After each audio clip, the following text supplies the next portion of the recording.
வணக்கம். நான் உங்கள் இப்ராஹிம் பேசுகிறேன். எக்ஸாமுக்கான டிப்ஸ் தான் நான் இன்னைக்கு பேச போகிறேன்.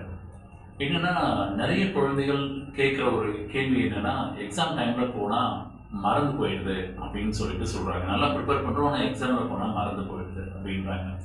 இதற்கு அடிப்படையான காரணம் என்ன பார்த்தீங்கன்னா, நம்ம ஒரு விஷயத்தை எப்படி விஷுவல் பண்ணி பார்க்குறோம். இப்போ எக்ஸாம்பிள், இதை நீங்கள் ப்ராக்டிக்கலாக நான் சொல்கிறத அப்ளை பண்ணி பாருங்கள். இப்போ வீட்டில் இருக்கீங்க, இப்போ உங்கள் மனசு ரொம்ப சந்தோஷமான நிலைக்கு போகணும் அப்படின்னா, உங்கள் லைஃப்பில் நடந்த ஒரு சந்தோஷமான விஷயம், உங்கள் பர்த்டே செலிப்ரேஷனாக இருக்கலாம், இல்லை நீங்கள் டூருக்கு போயிட்டு வந்த விஷயமா இருக்கலாம், இல்லை உங்களுக்கு ஏதாவது அப்ரிசியேஷன் கொடுத்து அவார்டு கொடுத்த விஷயமா இருக்கலாம். இந்த மாதிரி பாராட்டப்பட்ட விஷயங்கள் நினைக்கும் போது மைண்ட் பயங்கரமான சந்தோஷமாக இருக்குது. அதே மாதிரி வாழ்க்கையில் நடந்த மோசமான நிகழ்ச்சிகள், இல்லை அடி வாங்கினதாக இருக்கலாம், இல்லை யாரோட பிரச்சனை பண்ணி ரொம்ப டிஸ்டர்பான சூழ்நிலையாக இருக்கலாம், ஏதோ யாரோட இறப்பாக இருக்கலாம். இந்த விஷயம் நினைக்கும் பொழுதே என்ன ஆகும்னா, மனசு ரொம்ப சோகத்துக்குள்ள போயிடும். அப்போ நம்ம நினைக்கக்கூடிய ஒரு தாட் இவ்வளோ பெரிய மாற்றத்தை எங்கே எப்படி ஏற்படுத்துது.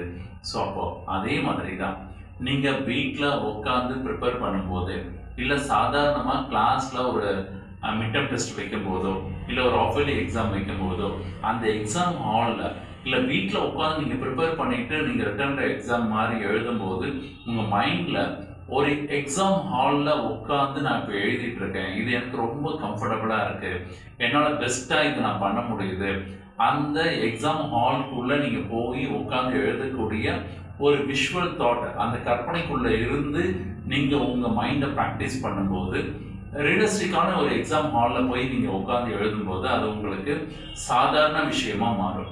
உங்கள் மைண்டுக்கு நீங்கள் என்ன ப்ராக்டிஸ் கொடுக்குறீங்களோ அந்த ப்ராக்டிஸ் உங்களை எக்ஸ்ட்ராடனரியான பர்ஃபார்மன்ஸை செய்ய வைக்கும். இதை ப்ராக்டிஸ் பண்ணி பாருங்கள். உங்களோட அனுபவத்தை கமெண்ட்ஸில் பதிவு பண்ணுங்கள். இது யாருக்கு யூஸ்ஃபுல்லாக இருக்குன்னு நினைக்கிறீங்களோ அவங்களுக்கு ஷேர் பண்ணுங்கள். நம்மளோட சேனல் இன்னும் சப்ஸ்கிரைப் பண்ணாமல் இருந்தீங்கன்னா சப்ஸ்கிரைப் பண்ணிக்கோங்க. Thank you so much.